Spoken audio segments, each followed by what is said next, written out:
Qu'est-ce que tu as? Il ne voit pas. Tu ne vois pas. Il faut que l'aveuglement retourne contre l'ennemi.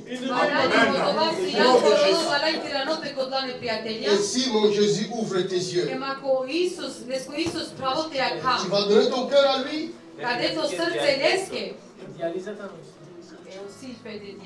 C'est ça qui a tué ses yeux, non?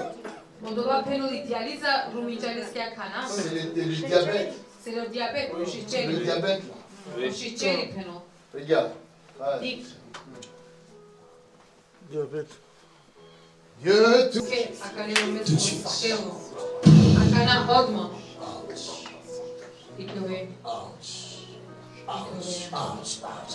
Allez. Ne regardez personne.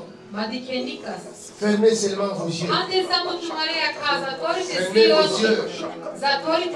J'appelle un miracle. J'appelle un miracle. En qualité de serviteur de Dieu. Envoyé pour guérir les malades. Libérer les captifs. Seigneur, fais-nous voir ta gloire. Fais-nous voir ta gloire. Je reconnais. Thank you, Jesus. Il y a les miracles qui arrivent. Les écailles tombent ici. Le diabète quitte ce corps. Diabète quitte ce corps. Diabète quitte ce corps. Maintenant.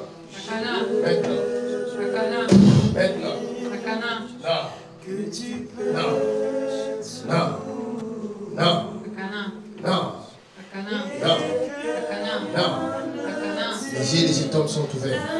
Les yeux de cet homme sont ouverts. Les yeux de cet homme sont ouverts. Il y a un miracle dans la vie de cet homme. Je vois un miracle. Est-ce que quelqu'un voit ce que moi je vois? Quelqu'un voit ce que moi je vois? C'est un miracle. C'est un miracle. C'est un miracle. C'est un miracle. Il y a un miracle ici. Non. Ombre maléfique, deston. Maintenant.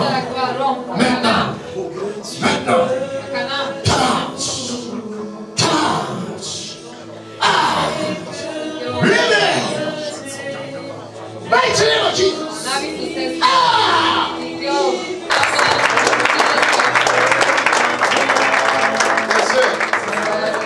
Asseyez-vous. Messieurs, regarde-moi. Est-ce que tu me vois? Est-ce que tu me vois? Tu me vois bien? Si tu me vois, touche ce que j'ai là.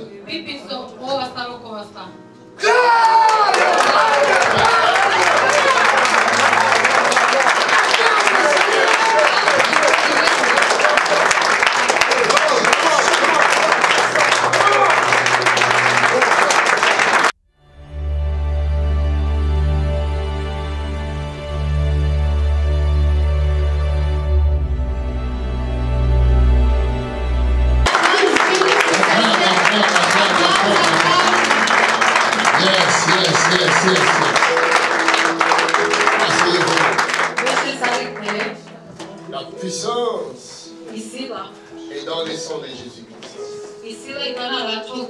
La victoire est dans le sang de Jésus-Christ. Je suis un homme de combat. Je ne recule devant rien. Habitué au combat.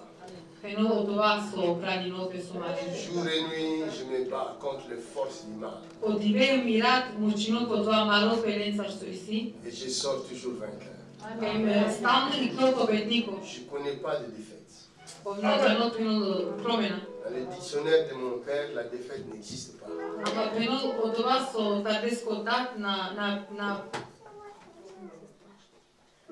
La défaite n'existe pas. Dans le dictionnaire de mon père, il n'y a que des épreuves. Le test Tu dois considérer tout ce qui t'arrive dans la vie comme un test.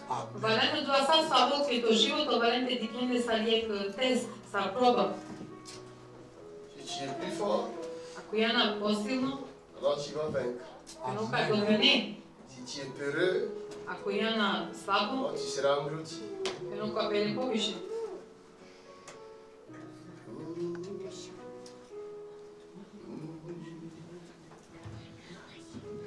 J'ai dit, le Seigneur nous a beaucoup parlé. Nous allons continuer dans le même sens de l'enseignement. Quand Jésus est venu, il était venu pour une mission. Jésus n'est pas venu pour faire plaisir à quelqu'un, mais il est venu parce qu'il avait vu le peuple qu'il avait créé était dans le noir et dans la souffrance. Alors, il devait descendre pour sauver le peuple. Jésus est venu pour sauver le peuple.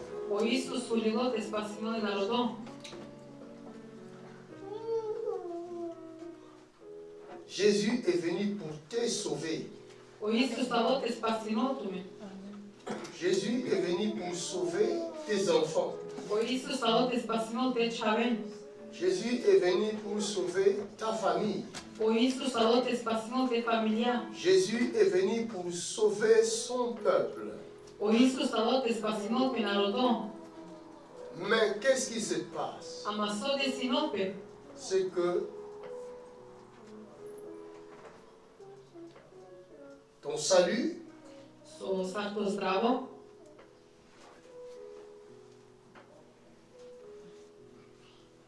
nécessite la délivrance. Tu ne peux pas connaître les saluts si tu n'es pas délivré. Et il n'y a pas de délivrance si il n'y a pas de combat. Il n'y a pas de délivrance sans combat.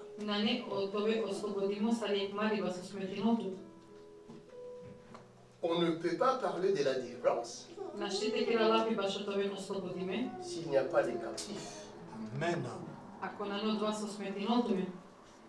S'il n'y a pas de prisonniers, le mot délivrance n'aura pas de sens. Yes. Et il ne peut pas y avoir aussi de prisonniers s'il n'y a pas de prison.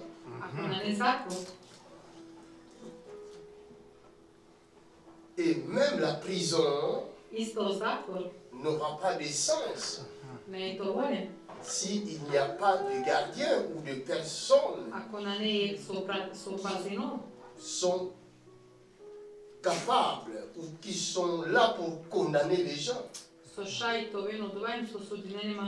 Donc quand on parle du salut, c'est qu'il y a une prison. Alors la personne qui est à l'extérieur de la prison, c'est elle qui doit faire un effort et chercher tous les moyens qu'il faut pour aller sauver ceux qui se trouvent en prison ou ceux qui sont emprisonnés. Mais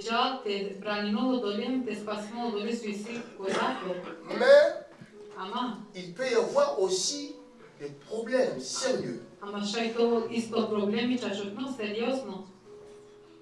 qui se posent.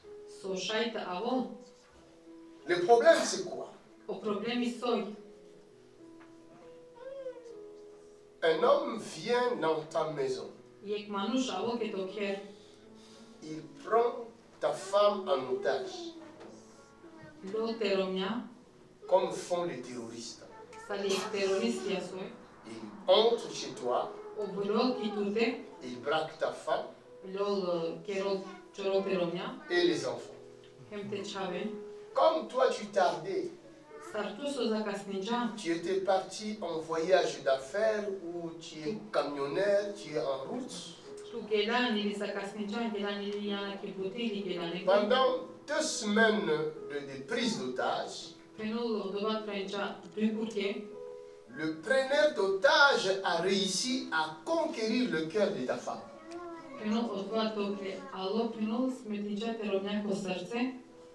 Et il a réussi à gagner son cœur.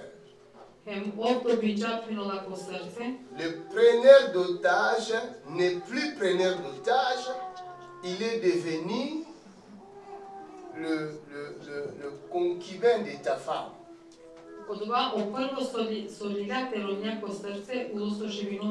Et il a réussi aussi à conquérir le cœur de tes enfants. Mais la mission du premier preneur d'otage est de voler ce que le mari a réussi à gagner toute sa vie.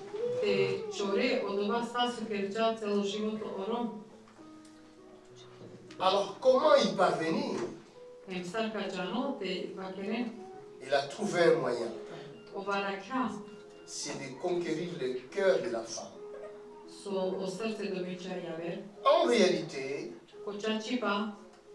le preneur d'otage n'a pas besoin de la femme,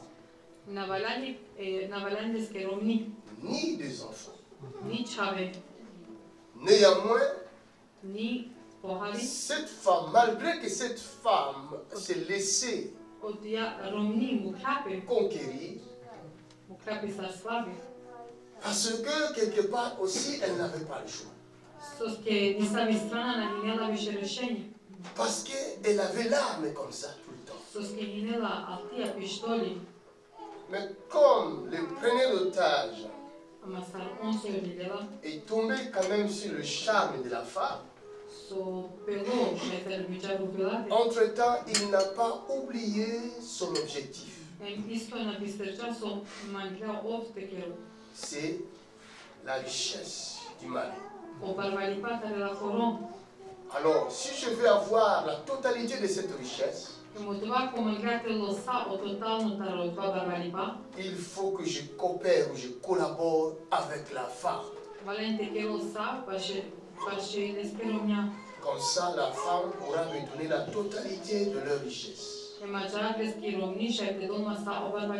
Le preneur d'otage, il pense déjà changer le nom de la maison qui appartient au mari. Il pense aussi à obtenir les entreprises qui appartiennent au mari.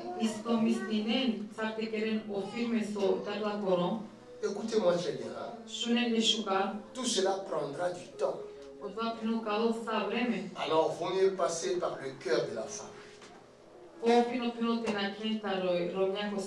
Tuer la femme, je ne gagnerai rien.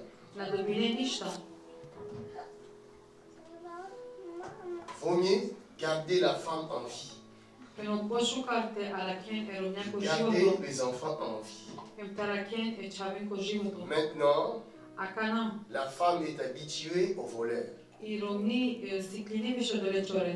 voleur commence à faire même des choses que le mari ne faisait pas avant avec sa femme. Tout simplement parce qu'il veut conquérir son cœur. Et quelques jours plus tard, le mari arrive. Je vous amène quelque part. Je prie le Seigneur d'ouvrir votre oreille intérieure. Parce qu'un seul miracle suffit pour changer ta vie, pour changer tes enfants, pour changer ta famille, pour changer toute ta communauté. Un seul miracle ici.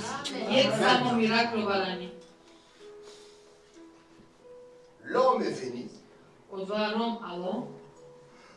Il entre dans la maison. La femme, comme elle était déjà conquise, elle commence à cacher le voleur au lieu de dire à son mari, attention, il y a un voleur dans la maison. La prison n'est plus une prison, a pris un autre nom. Les prisonniers, au lieu de se sentir prisonniers, ils ne se sentent plus prisonniers. Les otages, au lieu de se sentir pris en otage, ils commencent à se sentir amis, collaborateurs du preneur d'otages. Alors la mission de l'homme de la maison devient compliquée.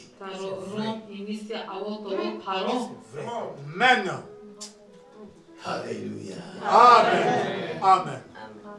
La mission de Jésus est devenue compliquée. Jésus est venu pour son peuple.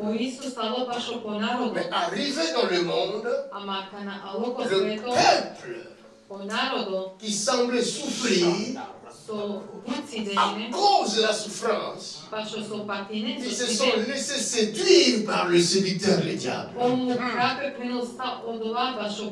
Et le diable a présenté au peuple de Dieu le bonheur de ce monde qui n'amène nulle part. Alors les gens ont préféré vivre pour un petit temps avec le diable, avec son bonheur qu'il leur présente, que de vivre avec Dieu. Le diable, il a créé aussi ces temples où les gens vont pour adorer. Tout cela, c'est pour enlever la pensée du Dieu véritable dans la tête des gens. Maintenant, la femme qui doit dévoiler le voleur,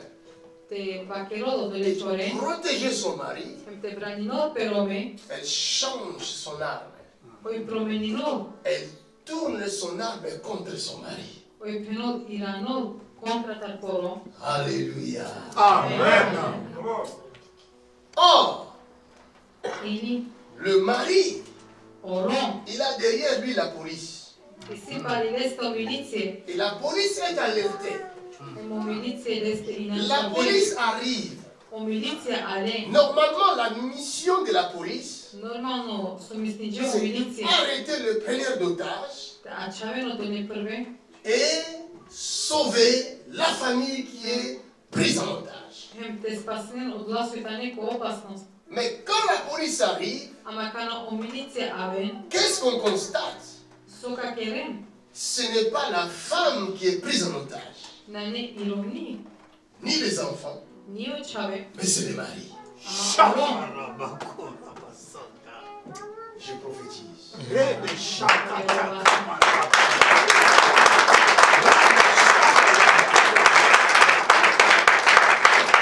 Alléluia. Le preneur d'otage, il a réussi à conquérir le cœur de la femme. Le bien est devenu mal. Le mal est devenu bien. Le mari protecteur de sa famille, il est devenu méchant. Et maintenant, c'est lui, vers lui qu'on a braqué, on a tourné les armes. Et le mari ne comprend plus rien. Il dit, mais c'est toi ma femme. Mais je suis là pour t'aider. Mais ne te fous pas mes enfants. Je suis là pour vous aider. Qu'est-ce qu'il arrive? Qui a changé votre pensée? Qui vous a corrompu? Le preneur d'otage, il se cache derrière la femme et les enfants. Maintenant, on va arrêter qui?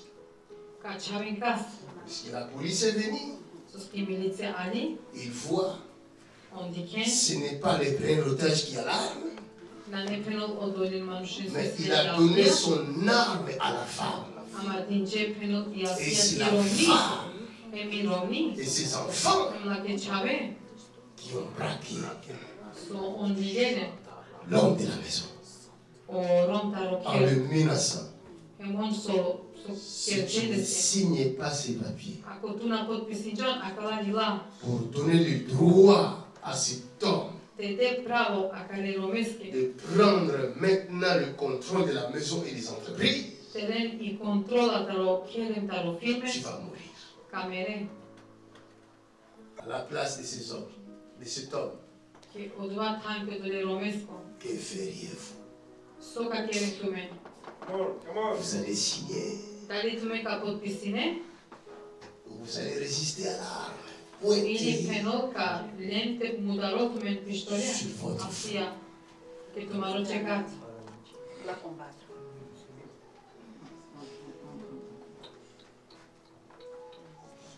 Quand on parle en parabole, le monde appartient à Dieu.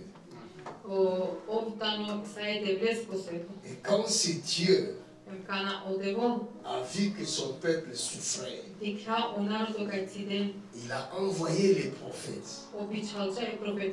Les prophètes sont venus. Le monde était déjà corrompu. Ils étaient armés par les diables. Ils ont tué les prophètes. Ils ont tué tous les prophètes. Dieu dit, c'est que les preneurs d'otages est fort. Je vais envoyer mon fils unique. Et quand Jésus est venu, le peuple qui est censé de reconnaître leur sauveur, ils ne l'ont point reconnu. Pourquoi? Parce que leur cœur a déjà été conquis par les diables.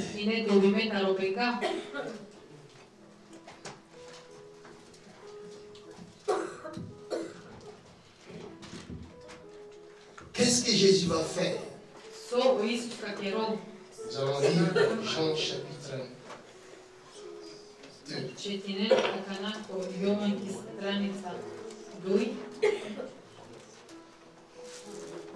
suis en train de prophétiser. Il y a quelqu'un qui a vendu ses biens. Il a vendu son foyer à cause de l'argent. Il a livré sa femme. Il a livré ses biens parce qu'il voulait avoir de l'argent. Je prophétise.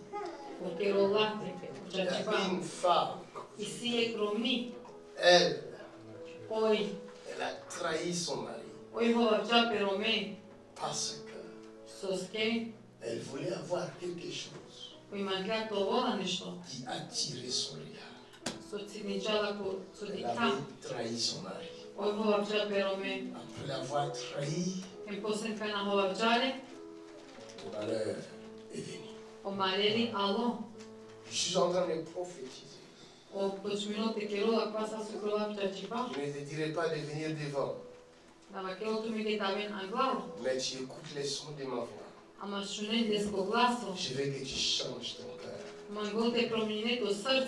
Afin que tu vives longtemps, toi et toute ta famille. Il y a une autre personne qui me regarde par le net. Tu as vendu tes biens. C'est-à-dire tu as trahi ta propre personne. Tu as trahi ta famille. Parce que tu voulais la richesse. Depuis que tu es allé dans cette adresse-là, là où tu as fait l'alliance avec Satan, les choses ne vont plus bien dans ta vie ni dans ta maison. Alors pendant que je parle, tu écoutes le son de ma voix. Ton cœur n'a plus de paix. Je te parle à toi qui me regardes, toi. Tu me regardes. Tu sais bien que ce que je dis, c'est à toi que je m'adresse. Tu dois changer de cœur. Sinon tu vas mourir. Ce n'est pas ces paroles qui vont te tuer. Mais c'est l'alliance que tu as fait avec Satan. Et c'est cette alliance qui te tue.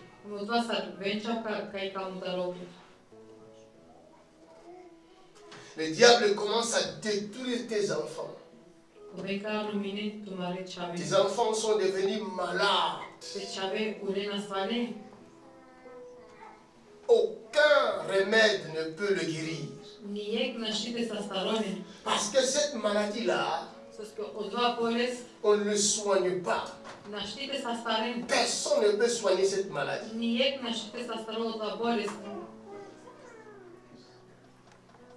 Cette maladie est venue à cause de l'alliance que tu as faite avec Satan. On ne joue pas avec le diable. C'est un preneur d'otage. Matthieu chapitre 20.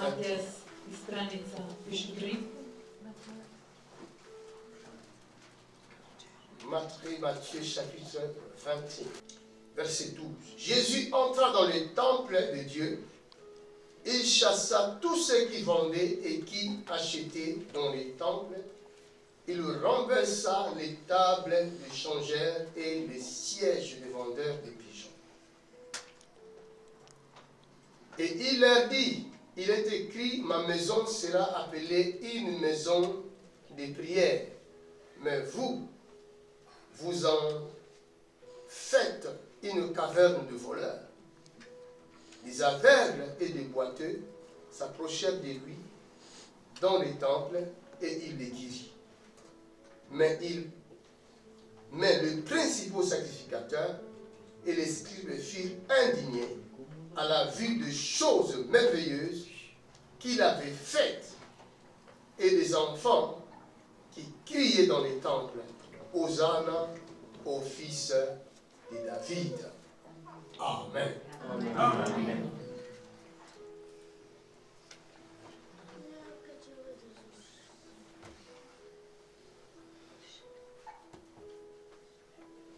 Ici, dans cette parole, on montre Jésus-Christ. La mission de Jésus-Christ. La mission de Jésus n'a pas terminé. Quand Jésus est mort, il est ressuscité. Il a laissé son pouvoir et sa mission à ses apôtres. Jésus n'avait fait que commencer la mission. La mission que nous continuons aujourd'hui. Parce que la situation est devenue grave, catastrophique.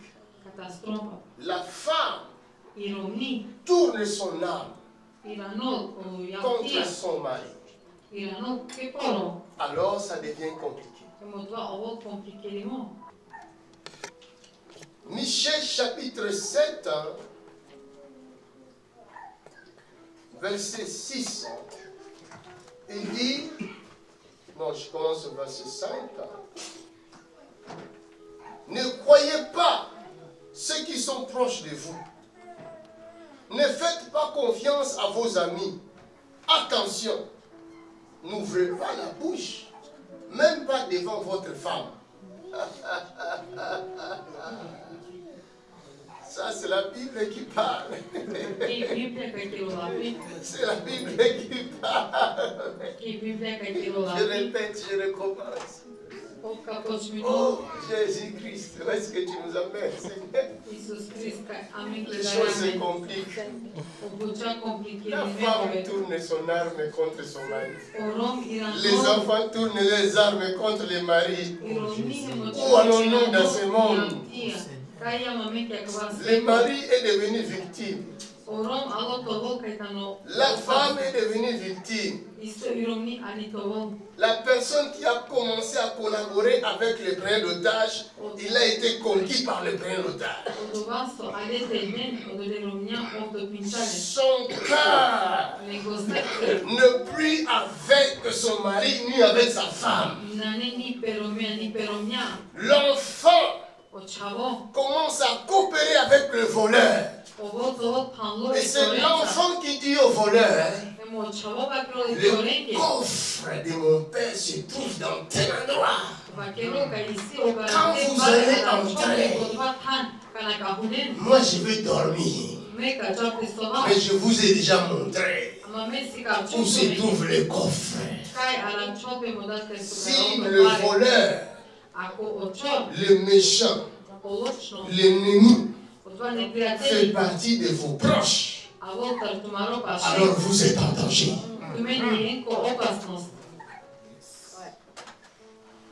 Alléluia.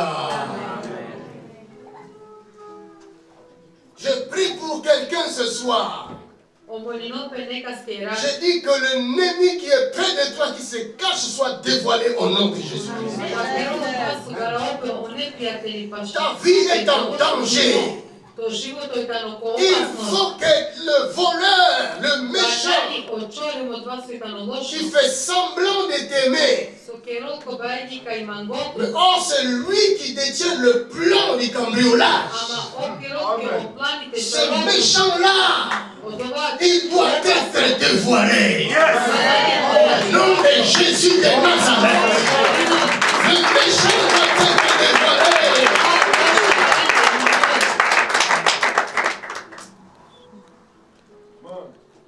Je vais vous dire une chose. Si vous voyez le méchant,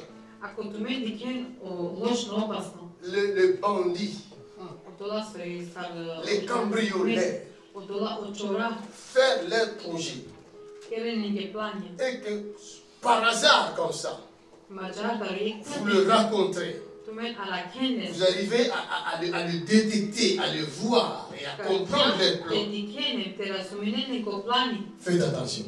Votre vie est en danger. Le voleur n'aime pas qu'on le voie.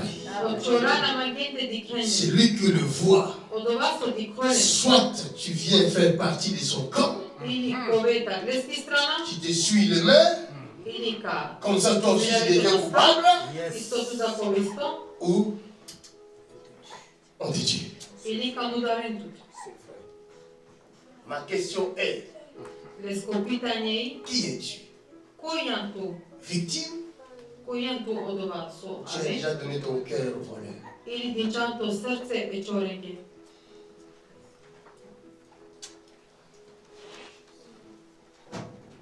Regarde ce que tu dois faire. Il dit, ne croyez pas ceux qui sont proches de vous. Ne faites pas confiance à vos amis. Attention, N'ouvrez pas la bouche, même pas devant votre femme.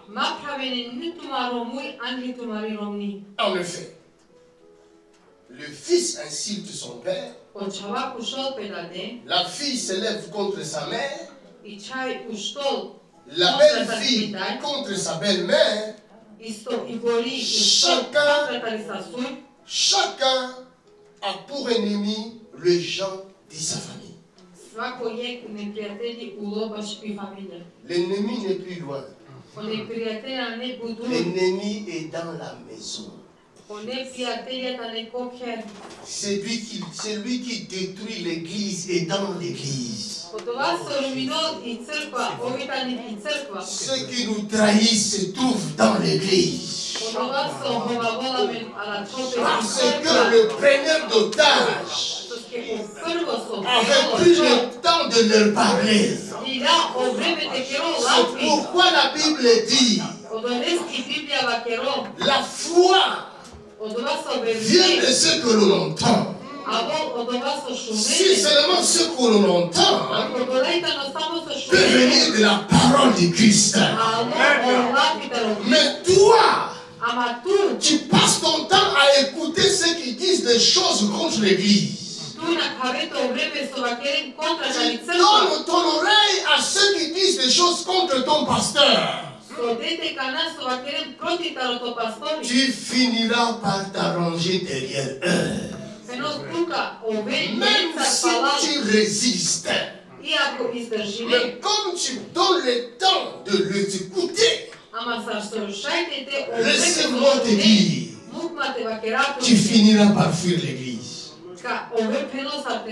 Tu finiras par devenir l'ennemi de ton pasteur. Et tous les messages que ton pasteur prêche, même s'il prêche bien comment, chez toi ça ne va plus passer. La Bible dit dans Galates, vous qui couriez si bien, vous qui couriez si bien. Verset 7, chapitre 5, verset 7. Il dit, vous couriez bien. Qui vous a arrêté pour vous empêcher d'obéir à la vérité? Vous couriez bien autrefois. Mais qui vous a empêché? Qui vous a retenu l'église de Jésus-Christ? Mais à qui je parle à ce moment? Mais je parle à qui? Je parle à celui et à celle que Dieu a créé à son image pour gérer le monde. Nous ne pourrons gérer le monde sans la pensée du Christ. C'est Dieu qui a créé son monde. C'est Dieu qui a tout créé. Vous ne pouvez pas gérer une entreprise si vous ne collaborez pas avec le propriétaire de l'entreprise. Les gens croient gérer le monde. Mais vous croyez vraiment que vous réussirez à gouverner ce monde sans le propriétaire du monde? Là, je suis en train de parler à quelqu'un. Même si toi qui es dans cette salle, tu ne vas pas comprendre ce message. Mais quelqu'un qui est quelque part comprendra ce message. Je parle aux petits. Je parle aux grands. Je parle aux femmes. Je parle aux hommes. Je parle aux noirs. Je parle aux blancs. Je parle aux arabes. Je parle aux chinois. Je parle aux coréens. Je parle à quelqu'un.